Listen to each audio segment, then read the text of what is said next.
The Masque of the Red Death. The Red Death had long devastated the country. No pestilence had ever been so fatal or so hideous. Blood was its avatar and its seal, the redness and the horror of blood. There were sharp pains and sudden dizziness, and then profuse bleeding at the pores with dissolution. The scarlet stains upon the body, and especially upon the face of the victim, were the pest ban which shut him out from the aid and from the sympathy of his fellow men, and the whole seizure, progress, and termination of the disease were the incidents of half an hour. But the Prince Prospero was happy and dauntless and sagacious. When his dominions were half depopulated, he summoned to his presence 1,000 hale and light-hearted friends from among the knights and dames of his court, and with these retired to the deep seclusion of one of his castellated abbeys.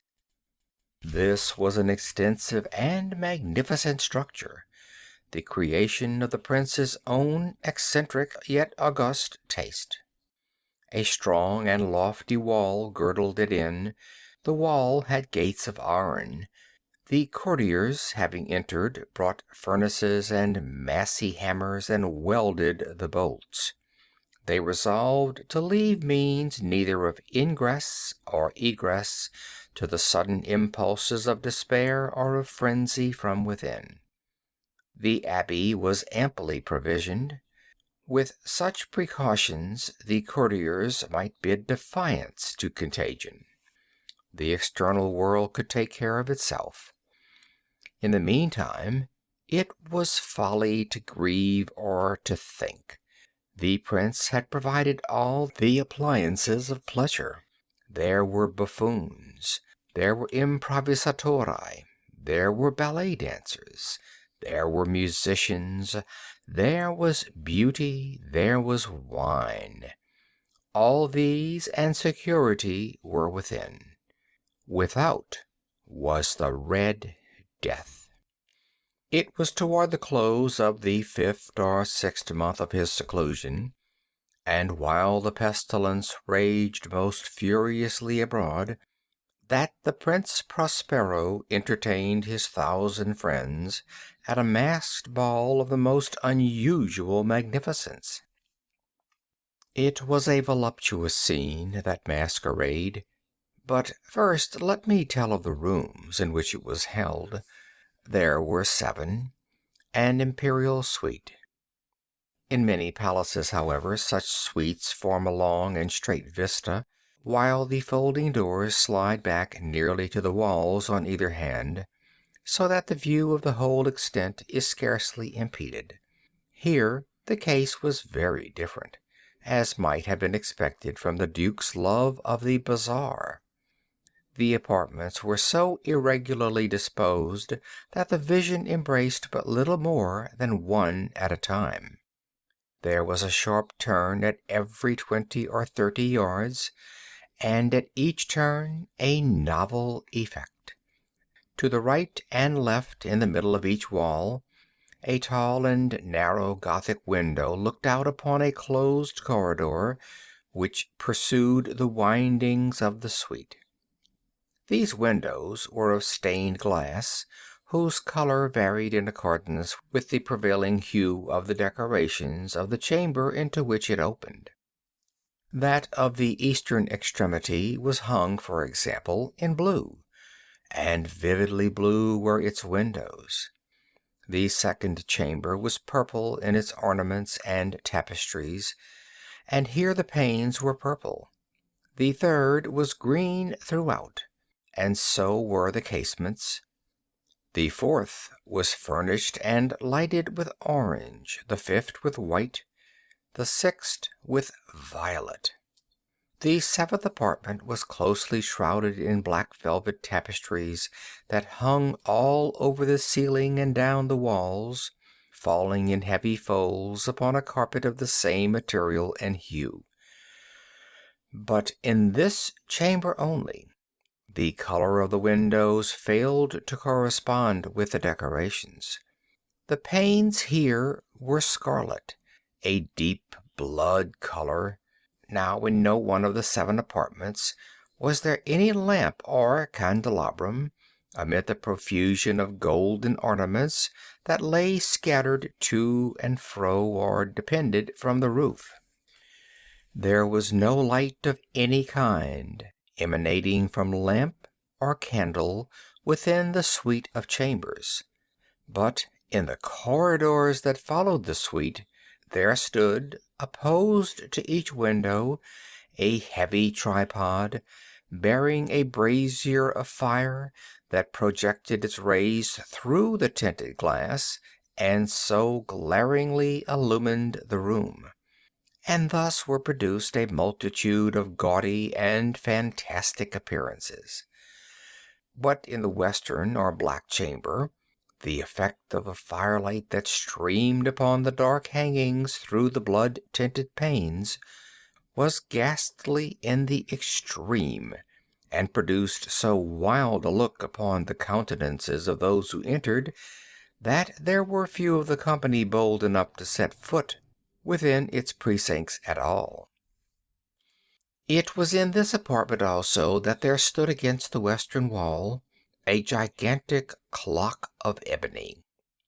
Its pendulum swung to and fro with a dull, heavy, monotonous clang, and when the minute hand made the circuit of the face, and the hour was to be stricken, there came from the brazen lungs of the clock a sound which was clear and loud and deep and exceedingly musical, but of so peculiar a note and emphasis that, at each lapse of an hour, the musicians of the orchestra were constrained to pause momentarily in their performance to hearken to the sound, and thus the waltzers perforce ceased their evolutions, and there was a brief disconcert of the whole gay company, and, while the chimes of the clock yet rang, it was observed that the giddiest grew pale, and the more aged and sedate passed their hands over their brows, as if in confused reverie or meditation. But when the echoes had fully ceased, a light laughter at once pervaded the assembly. The musicians looked at each other and smiled as if at their own nervousness and folly, and made whispering vows, each to the other, that the next chiming of the clock should produce in them no similar emotion. And then, after the lapse of 60 minutes, which embrace 3,600 seconds of the time that flies, there came yet another chiming of the clock, and then were the same disconcert and tremulousness and meditation as before. But in spite of these things, it was a gay and magnificent revel. The tastes of the Duke were peculiar. He had a fine eye for colors and effects. He disregarded the decora of mere fashion. His plans were bold and fiery, and his conceptions glowed with barbaric luster. There are some who would have thought him mad. His followers felt that he was not. It was necessary to hear and see and touch him to be sure that he was not. He had directed, in great part, the movable embellishments of the 7 chambers upon occasion of this great fête, and it was his own guiding taste which had given character to the masqueraders. Be sure they were grotesque. There were much glare and glitter and piquancy and phantasm, much of what has been seen since in Hernani. There were arabesque figures with unsuited limbs and appointments. There were delirious fancies such as the madman fashions. There was much of the beautiful, much of the wanton, much of the bizarre, something of the terrible, and not a little of that which might have excited disgust. To and fro in the 7 chambers there stalked, in fact, a multitude of dreams. And these, the dreams, writhed in and about, taking hue from the rooms, and causing the wild music of the orchestra to seem as the echo of their steps. And anon there came the ebony clock which stands in the hall of the velvet. And then for a moment all is still, and all is silent, save the voice of the clock. The dreams are stiff frozen as they stand, but the echoes of the chime die away, they have endured but an instant, and a light, half-subdued laughter floats after them as they depart. And now again the music swells, and the dreams live, and writhe to and fro more merrily than ever, taking hue from the many-tinted windows through which stream the rays from the tripods.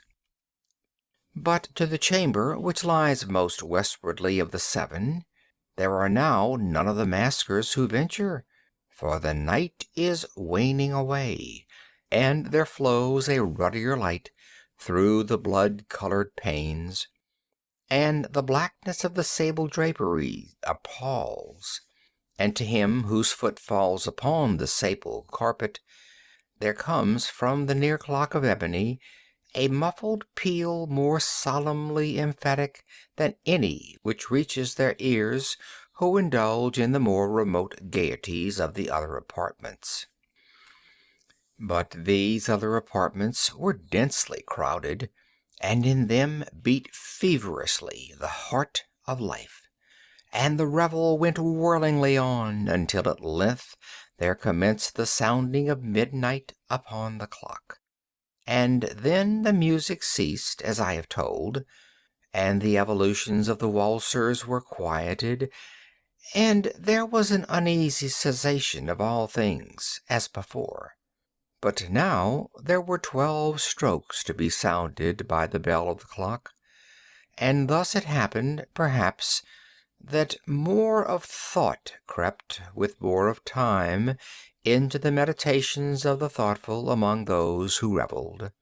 And thus, too, it happened perhaps that before the last echoes of the last chime had utterly sunk into silence, there were many individuals in the crowd who had found leisure to become aware of the presence of a masked figure which had arrested the attention of no single individual before. And the rumor of this new presence having spread itself whisperingly around, there arose at length from the whole company a buzz, a murmur, expressive of disapprobation and surprise, then, finally, of terror, of horror, and of disgust. In an assembly of phantasms such as I have painted, it may well be supposed that no ordinary appearance could have excited such sensation. In truth, the masquerade license of the night was nearly unlimited, but the figure in question had out-Heroded Herod, and gone beyond the bounds of even the prince's indefinite decorum. There are chords in the heart of the most reckless which cannot be touched without emotion. Even with the utterly lost, to whom life and death are equally jests, there are matters of which no jest can be made. The whole company, indeed, seemed now deeply to feel that in the costume and bearing of the stranger neither wit nor propriety existed. The figure was tall and gaunt, and shrouded from head to foot in the habiliments of the grave. The mask which concealed the visage was made so nearly to resemble the countenance of a stiffened corpse that the closest scrutiny must have had difficulty in detecting the cheat. And yet all this might have been endured if not approved by the mad revellers around, But the mummer had gone so far as to assume the type of the Red Death. His vesture was dabbed in blood, and his broad brow, with all the features of the face, was besprinkled with the scarlet horror. When the eyes of Prince Prospero fell upon this spectral image, which, with a slow and solemn movement, as if more fully to sustain its role, stalked to and fro among the waltzers, he was seen to be convulsed in the first moment with a strong shudder, either of terror or distaste, but in the next his brow reddened with rage. "Who dares?" he demanded hoarsely of the courtiers who stood near him. "Who dares insult us with this blasphemous mockery? Seize him and unmask him, that we may know whom we have to hang at sunrise from the battlements." It was in the eastern or blue chamber in which stood the Prince Prospero as he uttered these words. They rang throughout the 7 rooms loudly and clearly, for the prince was a bold and robust man, and the music had become hushed at the waving of his hand. It was in the blue room where stood the prince, with a group of pale courtiers by his side. At first, as he spoke, there was a slight rushing movement of this group in the direction of the intruder, who at the moment was also near at hand, and now with deliberate and stately step made closer approach to the speaker. But from a certain nameless awe with which the mad assumptions of the mummer had inspired the whole party, there were found none who put forth hand to seize him, so that, unimpeded, he passed within a yard of the prince's person, and while the vast assembly, as if with one impulse, shrank from the center of the rooms to the walls, he made his way uninterrupted, but with the same solemn and measured step which had distinguished him from the first, through the blue chamber to the purple, through the purple to the green, through the green to the orange, through this again to the white, and even thence to the violet, ere a decided movement had been made to arrest him. It was then, however, that the Prince Prospero, maddened with rage and the shame of his own momentary cowardice, rushed hurriedly through the 6 chambers, while none followed him on account of a deadly terror that had seized upon them all. He bore aloft a drawn dagger, and had approached in rapid impetuosity to within 3 or 4 feet of the retreating figure, when the latter, having attained the extremity of the velvet apartment, turned suddenly and confronted his pursuer. There was a sharp cry, and the dagger dropped gleaming upon the sable carpet, upon which, instantly afterwards, fell prostrate in death the Prince Prospero. Then, summoning the wild courage of despair, a throng of the revelers at once threw themselves into the black apartment, and seizing the mummer, whose tall figure stood erect and motionless within the shadow of the ebony clock, gasped in unutterable horror at finding the grave cerements and corpse-like mask which they handled with so violent a rudeness, untenanted by any tangible form. And now was acknowledged the presence of the Red Death. He had come like a thief in the night, and one by one dropped the revelers in the blood-bedewed halls of their revel, and died each in the despairing posture of his fall. And the life of the ebony clock went out with that of the last of the gay, and the flames of the tripods expired, and darkness and decay and the Red Death held illimitable dominion over all.